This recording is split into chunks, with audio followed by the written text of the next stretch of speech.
अन्नदाता जो किसान है उससे भगवान का दर्जा भी कहीं बाद में आता है। अन्नदाता अन्नदाता कहते आए और जब उसके लिए कुछ बोलने का समय आया, उठने का समय आया तो हमें उठना चाहिए। अगर गुरु साहब नहीं होते तो बहुत की जने और चोटियां नहीं। इसमें बाहर की ताकतों को आकर लड़ने की जरूरत नहीं पड़ेगी। देश के अंदर गृह युद्ध की स्थिति पैदा हो सकती है।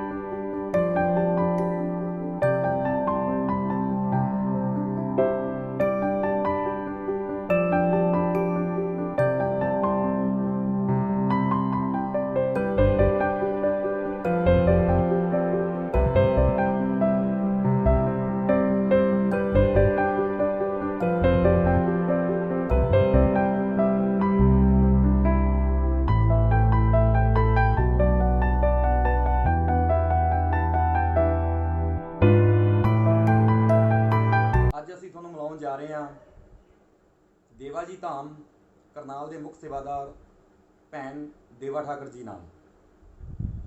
ਤੁਹਾਨੂੰ ਸਾਰਿਆਂ ਨੂੰ ਪਤਾ ਹੀ ਹੈ ਕਿ ਜਦੋਂ ਦਾ ਕਿਸਾਨੀ ਸੰਘਰਸ਼ ਸ਼ੁਰੂ ਹੋਇਆ ਹੈ, ਭੈਣ ਦੇਵਾ ਠਾਕਰ ਜੀ ਦੀ ਬਹੁਤ ਵੱਡੀ ਸਪੋਰਟ ਹੈ ਕਿਸਾਨੀ ਸੰਘਰਸ਼ ਨੂੰ।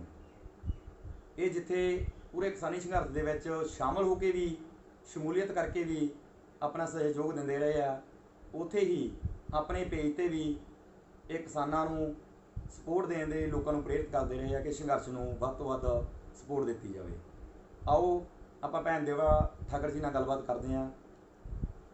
जी नमस्कार, आप सभी देवा जी धाम पहुँचे, मैं आपका हार्दिक अभिनंदन और स्वागत करती हूँ। ਬਹੁਤ ਬਹੁਤ ਧੰਨਵਾਦ ਭੈਣ ਦੇਵਾ ਜੀ। ਸਭ ਤੋਂ ਪਹਿਲਾਂ ਤਾਂ ਤੁਹਾਡਾ ਅਸੀਂ ਧੰਨਵਾਦ ਕਰਦੇ ਹਾਂ ਜਿਨ੍ਹਾਂ ਨੇ ਤੁਸੀਂ ਆਪਣਾ ਕੀਮਤੀ ਸਮਾਂ ਸਾਨੂੰ ਦਿੱਤਾ ਹੈ। ਅਸੀਂ ਤੁਹਾਡੇ ਨਾਲ ਗੱਲਬਾਤ ਕਰਨ ਵਾਸਤੇ ਪਹੁੰਚੇ ਹਾਂ। ਦਿਲ ਦੀ ਬੜੀ ਤਮੰਨਾ ਸੀ ਕਿ ਤੁਹਾਨੂੰ ਅਸੀਂ ਮਿਲੀਏ, ਤੁਹਾਡੀ ਇੰਟਰਵਿਊ ਕਰੀਏ। ਮੈਂ ਆਪਣਾ ਇਹ ਸਮਝਦਾ ਕਿ ਮੇਰੇ ਵਾਸਤੇ ਬਹੁਤ ਹੀ ਵਧੀਆ ਗੱਲ ਹੈ, ਸਨਮਾਨ ਵਾਲੀ ਗੱਲ ਹੈ ਕਿ ਤੁਸੀਂ ਸਾਨੂੰ ਮਿਲੇ ਹੋ, ਸਾਨੂੰ ਟਾਈਮ ਦਿੱਤਾ ਹੋਇਆ ਹੈ। ਆਪਾਂ ਗੱਲ ਸ਼ੁਰੂ ਕਰਦੇ ਹਾਂ ਜੀ। ਸਾਡੇ ਦਰਸ਼ਕਾਂ ਨੂੰ ਇਸ ਧਾਮ ਬਾਰੇ जानकारी जरूर दो, उस तो बाद आप अगली गल करेंगे। सबसे पहले तो मैं बताऊं जिस प्रदेश की मैं वासी हूँ, जिस प्रदेश में मेरा जन्म हुआ वो हरियाणा है। और हरियाणा वो भूमि है जहाँ अतिथि देवो भव, यानी कि अतिथि का यहाँ सत्कार होता है। यहाँ पर अगर दुश्मन भी दरवाजे पे आता है तो उसका पहले सत्कार किया जाता है, बाद का विषय बाद में होता है। दूसरी बात मैं देवाजी धाम के विषय में आपको बता दूँ कि सन 1998 11 जनवरी को दिन मंगलवार हमने इसको शुरू किया था, यानी कि इसका निर्माण कार्य शुरू किया। सन 2000 11 जनवरी को रविवार या समथिंग कोई दिन था, उस दिन हमने देवाजी धाम की मूर्ति स्थापना की। लगातार 2 वर्ष तक मैंने अन्न त्याग कर देवी की साधना की उन दिनों में, और लगातार इस मंदिर का निर्माण कार्य चलता रहा। अब बात करते हैं जो भूमि है देवाजी धाम की। ये मेरे अपने पिता श्री सुखवीर सिंह ठाकुर ने मेरे नाम पर जमीन दी 1.25 एकड़, उसी में इस भवन का निर्माण हुआ। तो श्री माता बाला सुंदरी देवी की यहाँ पे अति कृपा है। मैं बचपन से 7 या 8 वर्ष की रही होंगी, तब से मैं देवी साधना करती हूँ और यही मेरे जीवन का उद्देश्य है। ਅਸੀਂ ਦੇਖਦੇ ਰਹਿੰਦੇ ਹਾਂ, ਤੁਹਾਡੇ ਨਾਲ ਮੈਂ ਸੋਸ਼ਲ ਮੀਡੀਆ ਤੇ ਵੀ ਜੁੜਿਆ ਹੋਇਆ ਹਾਂ। ਇਹ ਕੋਈ ਮੈਂ ਤੁਹਾਡੀ ਵਡਿਆਈ ਨਹੀਂ ਕਰ ਰਿਹਾ। ਮੇਰੇ ਦਿਲ ਦੇ ਵਿੱਚ ਉਦੋਂ ਤਮੰਨਾ ਪੈਦਾ ਹੋਈ ਜਦੋਂ ਮੈਂ ਤੁਹਾਡੀਆਂ ਕੁਝ ਵੀਡੀਓ ਦੇਖੀਆਂ। ਤੁਹਾਡੀ ਬੇਬਾਕ ਬੋਲਣੀ, ਸੱਚ ਬੋਲਣਾ, ਸੱਚ ਤੇ ਪਹਿਰਾ ਦੇਣਾ, ਕੋਈ ਵੀ ਗੱਲ ਕਰਨ ਦੇ ਹੋਏ ਡਰਨਾ ਨਾ, ਚਿਪਣਾ ਨਾ। ਮੈਂ ਚਾਹੂੰਗਾ ਕਿ ਮੇਰੇ ਦਰਸ਼ਕਾਂ ਨੂੰ ਵੀ ਦੱਸਿਆ ਜਾਵੇ ਕਿ ਤੁਹਾਡੇ ਵਿੱਚ ਅਜਿਹਾ ਸਪਿਰਿਟ ਕਿੱਥੋਂ ਆਇਆ ਹੈ ਕਿ ਤੁਸੀਂ ਜਦੋਂ ਵੀ ਸੱਚ ਬੋਲਦੇ ਹੋ ਤਾਂ ਸੱਚ ਨੂੰ ਸੱਚ ਹੀ ਬੋਲਦੇ ਹੋ, ਬਿਲਕੁਲ ਕਿਸੇ ਰਾਜਨੀਤਿਕ ਲੀਡਰ ਦੀ ਜਾਂ ਅਫਸਰ ਦੀ ਕੋਈ ਝੇਪ ਨਹੀਂ ਮੰਨਦੇ ਹੈਗੇ। ਇਸ ਦਾ ਕੀ ਕਾਰਨ ਆ ਜੀ? ਆਮ ਤੌਰ 'ਤੇ ਜਿਹੜੇ ਧਾਰਮਿਕ ਲੋਕ ਹੁੰਦੇ ਆ, ਕਿਸੇ ਵੀ ਧਾਰਮਿਕ ਸੰਸਥਾ ਦੇ ਜਿਹੜੇ ਮੁਖੀ ਹੁੰਦੇ ਆ, ਉਹ ਤਕਰੀਬਨ ਸਾਰਿਆਂ ਹੀ ਲੀਡਰਾਂ ਨੂੰ ਜਾਂ ਅਜਿਹੇ ਲੋਕਾਂ ਨੂੰ ਨਾਲ ਲੈ ਕੇ ਚੱਲਦੇ ਆ। ਪਰ ਤੁਹਾਡੇ ਵਿੱਚ ਇੱਕ ਗੱਲ, ਤੁਹਾਡੀ ਖਾਸੀਅਤ ਹੈ ਕਿ ਤੁਸੀਂ ਬਿਲਕੁਲ ਸੱਚ ਦੇ ਨਿਰੋਲ ਸੱਚ ਤੇ ਪਹਿਰਾ ਦਿੰਦੇ ਹੋ। ਤੁਸੀਂ ਇਹ ਨਹੀਂ ਸੋਚਦੇ ਕਿ ਸਾਹਮਣੇ ਵਾਲਾ ਸੁਣਨ ਵਾਲਾ ਮੇਰੇ ਨਾਲ ਨਾਰਾਜ਼ ਹੋ ਜਾਏਗਾ। ਇਹਦੇ ਬਾਰੇ ਥੋੜੀ ਦਰਸ਼ਕਾਂ ਨੂੰ ਜਾਣਕਾਰੀ ਦਿਓ। देखिए, ये सब तो मैं परमात्मा की कृपा मानती हूँ कि इंसान से बहादुर भी कोई नहीं और इंसान से शरीफ भी कोई नहीं और इंसान से खतरनाक भी कोई भी जानवर नहीं धरती पे। आदमी अपने आप में बहुत, उसके अंदर ही परमात्मा वास करता है और उसके अंदर ही राक्षस वास करता है। वो समय और सिचुएशन के अकॉर्डिंग काम करता है, मुझे ऐसा लगता है।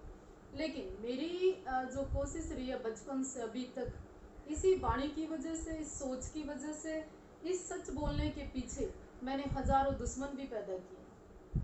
हजारों विरोधी भी पैदा किए, लेकिन एक संतुष्टि जब मैं आईने के सामने खड़े होकर अपने आप से बात पूछती हूँ कि ठीक किया, तो मुझे रात को ठीक नींद आती है और मुझे महसूस होता है कि हाँ, मैंने ठीक किया।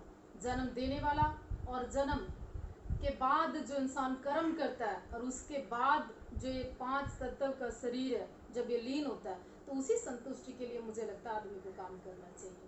क्योंकि यहाँ पर आना और जाना तो ऊपर वाले के हाथ में है, नीचे वाले तो रोज पता नहीं कितने विरोधी आपको और मुझे मार कर सकते होंगे, उनके करने से कुछ नहीं होगा। सही है जी। जे मैं गल करा, तुसीं जो इतना सुंदर धाम बनाया होया है, मैं दूसरे पासे सिख धर्म के बहुत सारे संतां महापुरुषों की गल करा जिथे सारिਆਂ ने संघर्ष के ਵਿੱਚ सहयोग दिता।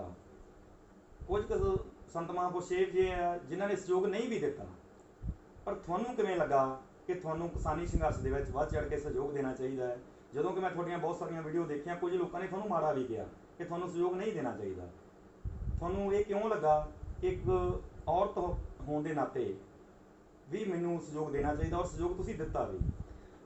देखिए, इंसानियत के नाते हम संत हैं या फकीर हैं या साधु हैं या मंदिर के महंत हैं, कुछ भी है वो सब बाद में है। हम किसान के बच्चे हैं, हम अन्न खाते हैं, हम गांव से जुड़े हैं, हम देहात के हैं। बचपन से हमने अपने माता पिता को देखा है कि मंदिरों में, गुरुद्वारों में उसी लंगर की सेवा, उसी अन्न की सेवा, उसी काम को, उस मेहनत को, उस पसीने को हमने महसूस किया है कि अन्नदाता जो किसान है उससे भगवान का दर्जा भी कहीं बाद में आता है। अन्नदाता अन्नदाता कहते आए और जब उसके लिए कुछ बोलने का समय आया, उठने का समय आया, तो हमें उठना चाहिए। और औरत और आदमी का तो विषय ही नहीं आता जिसका जमीर जिंदा है, जिसके अंदर इंसानियत जिंदा है।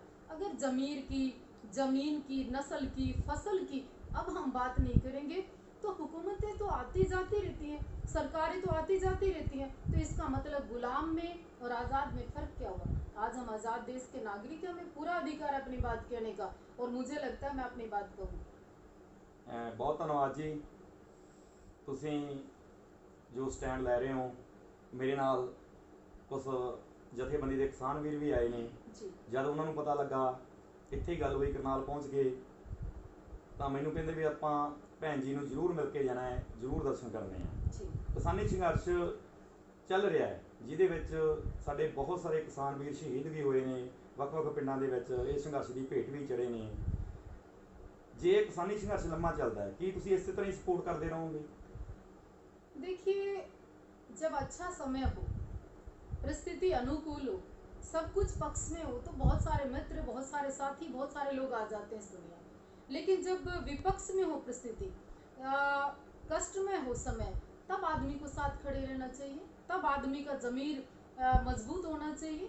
संघर्ष चले 5 साल, संघर्ष चले 10 साल, संघर्ष का मतलब है संघर्ष, उसमें खड़े रहना। जिन लोगों ने गुलामी की, जिन लोगों ने गुलामी स्वीकार की, उन लोगों का इतिहास में कोई नाम नहीं। जो लोग लड़े, शहीद हुए, कुर्बानियाँ दी, आज भी इतिहास में वो लोग पढ़े जाते हैं। मैं चाहती हूँ कि अगर हम लड़े हैं और खड़े हैं तो हमें पीछे नहीं हटना चाहिए। जो लोग गुलामी स्वीकार करके, उनकी तो कहीं कोई स्टोरी नहीं है। अगर ये संघर्ष करते करते जो लोग शहीद भी हो रहे हैं, शहीद हुए हैं, उनका नाम तो स्वर्ण अक्षरों में आएगा, तो क्यों नहीं हम खड़े रहेंगे? अगर बोलकर जुबान का पैरा ना दिया तो वो क्षत्रिय भी किसी काम का नहीं और सिख भी किसी काम का। ਜਿਹੜੇ ਲੋਕ ਹੁਣ ਤੱक किसानी संघर्ष ਦੇ ਵਿੱਚ शामिल नहीं हुए, ਤੁਸੀਂ एक ਵੱਡੀ संस्था के धार्मिक आगू हो, संतां महापुरुषों की उपाधि है ਤੁਹਾਡੇ पास, उन्होंने लोगों को ਤੁਸੀਂ ਕੀ संदेश देना चाहोगे?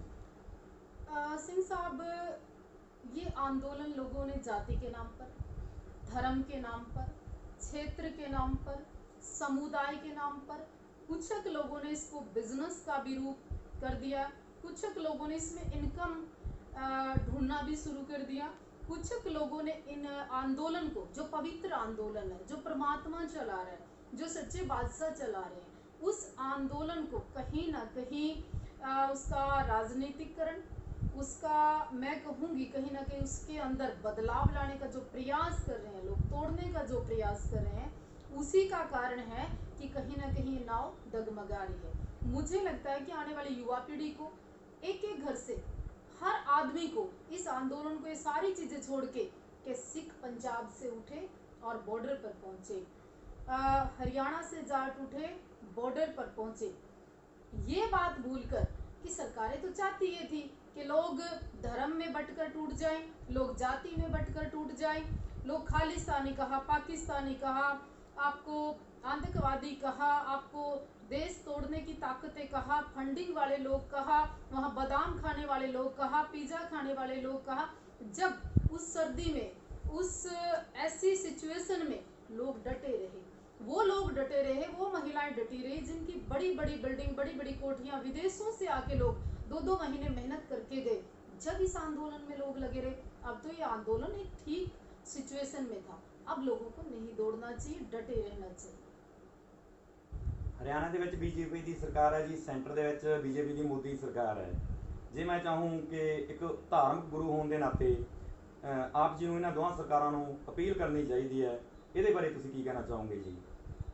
बिल्कुल, मैं माननीय प्रधानमंत्री नरेंद्र मोदी जी से, और मैं तो कहूँगी हरियाणा के सीएम साहब से भी, क्योंकि किसान अगर विजय होके जाएंगे तो हरियाणा से जाएंगे, तो मैं तो अपील करती हूँ किसानों को वाजिब और उनकी मांगे पूरी कर देनी चाहिए। अगर ये मांगे पूरी नहीं होती और यही सिचुएशन बनी रहती है तो देश जाति के नाम पर टूटेगा, देश धर्म के नाम पर टूटेगा, सिख और हिंदू के नाम पर भाईचारा खत्म होगा, आपसी द्वेष बढ़ेंगे और देश में बाहर की ताकतों को आकर लड़ने की जरूरत नहीं पड़ेगी, देश के अंदर गृह युद्ध की स्थिति पैदा हो सकती है। ਬਹੁਤ ਵੱਡੀ ਬਾਤ ਭੈਣ ਜੀ ਤੁਸੀਂ ਇਹ ਗੱਲ ਕਹੀ ਹੈ, ਕਿਉਂਕਿ ਜੋ ਧਾਰਮਿਕ ਗੁਰੂ ਹੁੰਦਾ ਹੈ, ਅਧਿਆਤਮਿਕ ਗੁਰੂ ਹੁੰਦਾ ਹੈ, ਉਹਨਾਂ ਨੇ ਸਾਧਨਾ ਕੀਤੀ ਹੁੰਦੀ ਹੈ, ਭਗਵਾਨ ਦੀ ਪੂਜਾ ਕੀਤੀ ਹੁੰਦੀ ਹੈ, ਉਹਨਾਂ ਦਾ ਆਤਮ ਗਿਆਨ ਆਮ ਲੋਕਾਂ ਨੂੰ ਜ਼ਿਆਦਾ ਹੁੰਦਾ ਹੈ। ਤੁਹਾਡਾ ਕਿਸਾਨੀ ਸੰਘਰਸ਼ ਵਿੱਚ ਇਸ ਤਰ੍ਹਾਂ ਸਾਥ ਦੇਣਾ ਸਾਡੇ ਲਈ ਬਹੁਤ ਵੱਡੀ ਗੱਲ ਹੈ। ਪੰਜਾਬ ਤੋਂ ਅਸੀਂ ਆਏ ਹਾਂ, ਮੈਂ ਇਹ ਉਸ ਦਿਨ ਦਾ ਹੀ ਚਾਹੁੰਦਾ ਸੀ ਕਿ ਭੈਣ ਜੀ ਦੇ ਦਰਸ਼ਨ ਕਰਕੇ ਤੁਹਾਨੂੰ ਮਿਲ ਗਏ, ਫਿਰ ਅੱਜ ਸਬੱਬ ਬਣਿਆ। ਇੱਕ ਗੱਲ ਮੈਂ ਧਾਰਮਿਕ ਪੱਖ ਤੋਂ ਕਹਾਂਗਾ ਕਿ ਤੁਹਾਡੀ ਮੈਂ ਇੱਕ ਵੀਡੀਓ ਦੇਖੀ ਸੀ ਜਿਹਦੇ ਵਿੱਚ ਤੁਸੀਂ ਸੰਤ ਜਰਨੈਲ ਸਿੰਘ ਜੀ ਖਾਲਸਾ ਭਿੰਡਰਾਂ ਵਾਲਿਆਂ ਨੂੰ ਬਹੁਤ ਵਧੀਆ ਇਨਸਾਨ ਕਿਹਾ ਸੀ। ਤੁਸੀਂ ਕਿਹਾ ਸੀ ਕਿ ਮਜ਼ਲੂਮਾਂ ਦੀ ਰੱਖਿਆ ਕਰਨ ਵਾਲਾ ਇਨਸਾਨ ਹੈ। ਬੇਸ਼ੱਕ ਤੁਹਾਡੇ ਇਸ ਬਿਆਨ 'ਤੇ ਕੁਝ ਕੱਟੜਪੰਥੀਆਂ ਨੇ ਤੁਹਾਨੂੰ ਮਾੜਾ ਵੀ ਕਿਹਾ, ਉਹਦੇ ਬਾਰੇ ਤੁਸੀਂ ਕੀ ਕਹਿਣਾ ਚਾਹੁੰਦੇ? देखिए, निंदक तो होने चाहिए, अगर किसी की आलोचना नहीं होती, अगर निंदा नहीं होती तो उस इंसान का वजूद नहीं होता। अगर फेसबुक के माध्यम से, इंटरनेट के माध्यम से जहाँ लोग निंदा नहीं करें तो मैं तो कहूँगी मैंने कुछ कहा नहीं कहा, उसका मतलब ही नहीं निकला। मैं तो चाहूँगी कि निंदा करिए, निंदा करने से उसका मुझे पता चलता कि कितने लोग जिंदा हैं इस दुनिया में। रही बात जैसी दृष्टि वैसी सृष्टि, आप जिस दृष्टि से मुझे देखते हो वैसा दिखाई देता है। ये अपना अपना दृष्टिकोण है, अपनी आंखें लोगों को साफ कर लेनी चाहिए, किसी भी संत के बारे में अपने आप आकलन नहीं करना चाहिए। जी, बहुत बहुत ਮਿਹਰਬਾਨੀ। ਸਤਿਕਾਰਯੋਗ ਦਰਸ਼ਕੋ, ਤੁਸੀਂ ਭੈਣ ਦੇਵਾ ਜੀ ਦੇ ਵਿਚਾਰ ਸੁਣੇ ਨੇ। ਇਹਨਾਂ ਵਿਚਾਰਾਂ ਦੇ ਬਹੁਤ ਸਾਰੇ ਕਹਿਲ ਨੇ, दोस्त भी ने, मित्र भी ने, दुश्मन भी ने। एक चीज मैं और बोलना चाहती हूँ जी, पंजाब ने जो कुर्बानियाँ दी है, पंजाब ने जो संघर्ष किया, विशेष तौर पर मैं तो कहूँगी सिखों ने जो संघर्ष किया, उसकी कहीं कोई तुलना नहीं कर सकता, उसका कोई देना दे नहीं सकता। लड़ाइयाँ, बलिदान, खून बहाना, विरासतें छोड़ देना, ये सब सिखों के हिस्से आया। सिख एक ऐसा रूप परमात्मा ने बनाया है कि वो संघर्ष से पीछे नहीं हटता। ये किसानी आंदोलन तो बहुत छोटा सा संघर्ष है, सिखों ने बड़ी बड़ी लड़ाइयाँ लड़ी, तो ये कमज़ोर होने जैसा कुछ भी नहीं है इसके अंदर, टूटने जैसा कुछ भी नहीं है इसके अंदर। आप लोगों की सच्चे बादशाह विजय करे, मैं ऐसी कामना करती हूँ। पर साथ साथ मैं अपने नौजवानों को, सिखों को एक बात कहना चाहती हूँ कि आपको इस आंदोलन के राय गुमराह नहीं होना चाहिए, राजनीति के चलते गुमराह नहीं होना चाहिए। आपस में जब सिख टूटेगा ना तो आपस का ही कोई इंसान तोड़ सकता है, आपको दूसरा कोई इंसान तोड़ दे ऐसी किसी में हिम्मत नहीं है। बस मैं इतनी अपील करना चाहती हूँ। ਤੇ ਇੱਕ ਤਾਂ ਭੈਣ ਜੀ ਤੁਸੀਂ ਇਹ ਵੀ ਗੱਲ ਕਹੀ ਸੀ ਕਿ ਸ੍ਰੀ ਗੁਰੂ ਗੋਬਿੰਦ ਸਿੰਘ ਜੀ ਜੋ ਸਿੱਖ ਕੌਮ ਦੇ 10ਵੇਂ ਗੁਰੂ ਨੇ, ਉਹਨਾਂ ਨੇ ਇਨਸਾਨੀਅਤ ਦੀ ਭਲਾਈ ਲਈ ਪੂਰਾ ਪਰਿਵਾਰ ਵਾਰਤਾ ਸੀ। ਅਗਰ ਸ੍ਰੀ ਗੁਰੂ ਗੋਬਿੰਦ ਸਿੰਘ ਜੀ ਕੁਰਬਾਨੀ ਨਾ ਕਰਦੇ, ਆਪਣੇ ਸਾਹਿਬਜ਼ਾਦਿਆਂ ਦੀ ਸ਼ਹੀਦੀ ਨਾ ਕਰਵਾਉਂਦੇ, ਤਾਂ ਸ਼ਾਇਦ ਅੱਜ ਹਿੰਦੁਸਤਾਨ ਦੇ ਵਿੱਚ ਕੁਛ ਮਾਹੌਲ ਹੋਰ ਹੁੰਦਾ। ਇਹਦੇ ਬਾਰੇ ਵੀ 2 शब्द जी कहो। देखिए, छोटे छोटे साहिबजादे जिन गुरुओं के 4-4 पुत्र कुर्बानी दे जाएं, जिन गुरुओं के 4-4 सपुत्र शहादत देकर वो गुरु फिर लड़ने के लिए दिल्ली की ओर चलते हैं, तो वो कुर्बानियाँ कैसे देश भूल सकता है। मैं तो उन लोगों को दोषी मानती हूँ कि जो लोग, मैं कहती हूँ, बाल दिवस हुआ, कुछ भी हुआ, उन बच्चों के नाम पर बनाने चाहिए, क्योंकि उनसे बड़ी शहादत और कुर्बानियाँ हो ही नहीं सकती। और ये भी सत्यता, मैं ही नहीं कहती, इतिहास गवाह है, अगर गुरु साहब नहीं होते तो बहुत की जने और चोटियाँ नहीं। दर्शकों, भैन देवा जी ने कहा है कि जो बाल दिवस मनाया जाता है, ये बाल दिवस श्री गुरु गोबिंद सिंह जी के छोटे ਸਾਹਿਬਜ਼ਾਦਿਆਂ ਨੂੰ ਸਮਰਪਿਤ ਹੋਣਾ ਚਾਹੀਦਾ ਹੈ। ਸਾਡੇ ਨਾਲ ਭਾਰਤੀ ਕਿਸਾਨ ਯੂਨੀਅਨ ਕਾਦੀਆਂ ਦੇ ਬਾਘਾ ਪੁਰਾਣਾ ਬਲਾਕ ਦੇ ਮੀਤ ਪ੍ਰਧਾਨ ਗੁਰਦੀਪ ਸਿੰਘ ਜੀ ਵੀ ਆਏ ਨੇ। ਮੈਂ ਚਾਹੂੰਗਾ ਕੈਮਰਾਮੈਨ ਨੂੰ ਕਿ ਆਪਾਂ 2 ਸ਼ਬਦ ਉਹਨਾਂ ਦੇ ਵੀ ਦਰਸ਼ਕਾਂ ਨੂੰ ਜ਼ਰੂਰ ਸਾਂਝੇ ਕਰਵਾ ਦਈਏ। ਤੁਸੀਂ ਅੱਜ ਸਾਡੇ ਨਾਲ ਆਏ ਹੋ, ਸਾਡੀ ਮੀਡੀਆ ਦੀ ਟੀਮ ਦੇ ਨਾਲ ਭੈਣ ਦੇਵਾ ਜੀ ਨੂੰ, ਦੇਵਾ ਜੀ ਧਾਮ ਵਿੱਚ ਮਿਲਣ ਆਏ ਹੋ।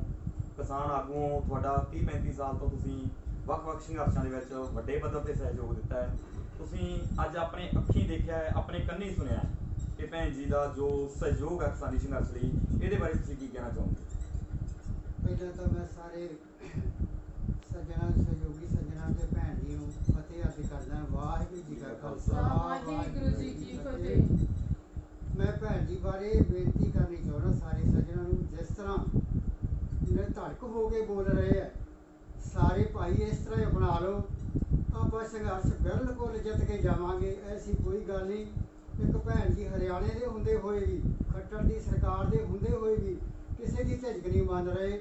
ਤੇ ਮੇਰੀ ਇਹ ਬੇਨਤੀ ਹੈ ਭਾਈ, ਜਿਸ ਤਰ੍ਹਾਂ ਭੈਣ ਜੀ, ਬੀਬਾ ਜੀ ਬੋਲ ਰਹੇ ਹੈ, ਬਿਲਕੁਲ ਸੱਚੀ ਬਾਤ, ਕੋਈ ਝੂਠੀ ਬਾਤ ਨਹੀਂ ਬੋਲ ਰਹੇ। ਸੱਚ ਤੇ ਪਹਿਰਾ ਦਿਓ, ਬਿਲਕੁਲ ਸੰਘਰਸ਼ ਨੂੰ ਜਿੱਤ ਕੇ ਜਾਵਾਂਗੇ। ਇਹਨਾਂ ਮੈਂ ਕਹਿੰਦਾ ਹੋਇਆ ਖੇਮਾ ਦਾ ਜਾਚਕਾਂ। ਵਾਹਿਗੁਰੂ ਜੀ ਕਾ ਖਾਲਸਾ, ਵਾਹਿਗੁਰੂ ਜੀ ਕੀ ਫਤਿਹ। ਸਤਿਕਾਰਯੋਗ ਦਰਸ਼ਕੋ, ਅਸੀਂ ਸਮੇਂ-ਸਮੇਂ ਤੇ ਵੱਖ-ਵੱਖ ਵੰਨਗੀਆਂ ਪੇਸ਼ ਕਰਦੇ ਹੋਏ ਵੱਖ-ਵੱਖ